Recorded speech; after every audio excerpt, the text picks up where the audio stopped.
এখন সমালোচনা খুব তুঙ্গে, তাই নাকি?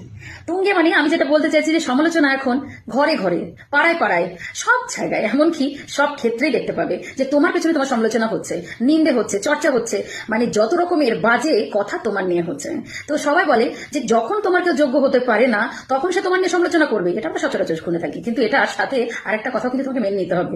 সেই কথাটা হচ্ছে, মাথায় রাখবে যে তোমায় নিয়ে যে হিংসে করছে বা জেলাসি করছে, যেটা আমরা বলি আর কি, নিন্দা করছে বা যেটাই আমরা খারাপ কথা বলি না কেন, বিশেষ করে গালাগালি করছে, তো তখনই তোমার নিয়ে খারাপটা বলছে, যার সাথে খারাপটা বলছে অ্যাকচুয়ালি তার ভালোটা না, মানে তোমার কাছে একদম পাত্তাই পাচ্ছে না।